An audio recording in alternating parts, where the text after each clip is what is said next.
नमस्कार, मैं नेहा पाल और आप देख रहे हैं धर्म ज्ञान। महाकाल के रंग में रंगे, लंबी घनी जटाओं वाले महाकाल की भक्ति में रमे ये सन्यासी अपने अलग जीवन शैली के कारण दूर से ही पहचाने जाते हैं। जी हाँ, हम बात कर रहे हैं नागा साधुओं की। ये वही नागा है जो सिर्फ महाकुंभ में देखने को मिलते हैं। दुनिया की मोह माया से दूर सारी भावनाओं को त्याग कर ये नागा साधु सन्यासियों के जीवन को जीते हैं। इनकी रहस्यमयी दुनिया लोगों को आश्चर्य में डाल देती है। लेकिन क्या आपने कभी सोचा है क्यों निर्वस्त्र रहते हैं ये नागा साधु? क्यों करते हैं कठोर तपस्या?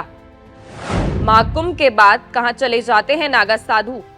आज धर्म ज्ञान की खास रिपोर्ट में आप सभी को ऐसे रहस्यों के बारे में बताएंगे जो आपको हैरान कर देंगे। महाकुंभ के दौरान पूरे भारतवर्ष में नागा साधुओं का करोड़ों की संख्या में जमावड़ा देखने को मिलता है। ये दृश्य सच में दिल को छू लेने वाला होता है। महाकाल की भक्ति में रमे ये नागा साधु दुनिया को सनातन का मतलब समझाते हैं, आत्मज्ञान को दुनिया में फैलाते हैं और सनातन की रक्षा करते हैं। इस बार ये नागा बाबा प्रयागराज महाकुंभ की पावन धरती पर बड़ी संख्या में देखने को मिल रहे हैं। कहते हैं इन नागा साधुओं के दर्शन मात्र से ही भाग्य खुल जाता है, क्योंकि इन नागाओं के दर्शन इतने दुर्लभ होते हैं कि लोग इनके आशीर्वाद के लिए भी तरस जाते हैं। लेकिन जब ये नागा बाबा महाकुंभ में दिखते हैं तो दूर दूर से लोग इनका आशीर्वाद लेने आने लगते हैं। कैसी होती है नागा बाबाओं की जीवन शैली?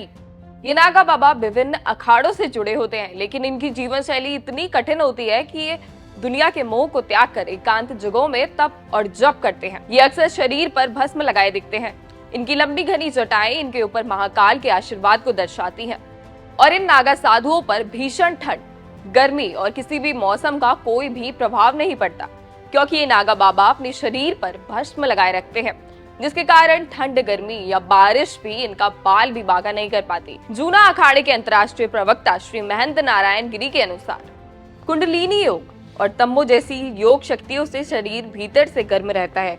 वर्षों के ध्यान और आध्यात्मिक अभ्यास से नागा सन्यासियों से वैराग विकसित हो जाता है। तो सुना आपने, इस कारण से नागा साधुओं पर भीषण ठंड, गर्मी का भी कोई प्रभाव नहीं पड़ता। भस्म लगाए ये नागा साधु वस्त्र क्यों नहीं पहनते? नागा का अर्थ ही होता है निर्वस्त्र रहने वाला। नागा साधु महाकाल के दूत माने जाते हैं। ये महाकाल की भक्ति और उपासना में इतने लीन रहते हैं कि इन्हें कपड़ों से कोई मतलब ही नहीं रहता। ये नागा साधु भस्म को ही अपना वस्त्र मानते हैं और इसलिए ये नागा साधु पूरी तरह निर्वस्त्र रहते हैं। इसके साथ ही नागा साधुओं का ये भी मानना है कि मनुष्य दुनिया में नग्न ही आया था और ये एक प्राकृतिक अवस्था है, इसलिए ये कपड़े नहीं पहनते। महाकुंभ के बाद कहां गायब हो जाते हैं नागा साधु? सालों की तपस्या के बाद ये नागा साधु महाकुंभ में गंगा स्नान के लिए आते हैं, क्योंकि कहते हैं कुंभ के दौरान नदियों का पानी अमृत बन जाता है और जो भी व्यक्ति इस दौरान इन नदियों में स्नान करता है वो तृप्त हो जाता है, उसे मोक्ष की प्राप्ति होती है और सारे पाप उतर जाते हैं। और इसलिए इन नागाओं के लिए ये महाकुंभ बहुत ही महत्वपूर्ण होता है। इस महापर्व का नागा साधुओं को बेसब्री से इंतजार रहता है, क्योंकि यही वो महापर्व है जब नागा साधुओं से आशीर्वाद लेने का सौभाग्य प्राप्त होता है। लेकिन महाकुंभ खत्म होते ही नागा बाबा वापस अपने अखाड़ों, पर्वतों और अज्ञात जगहों पर वापस चले जाते हैं। यही कारण है कि ये नागा बाबा महाकुंभ के बाद कहीं दिखाई नहीं देते।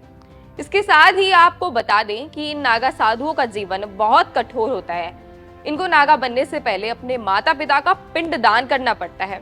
इसके साथ ही गुरु की खोज, मुंडन, कठोर तपस्या, समाज का त्याग जैसी कठिनाइयों से गुजरना पड़ता है। इसके बाद ही नागा साधु बना जाता है। ऐसी ही और जानकारी के लिए देखते रहे धर्म ज्ञान।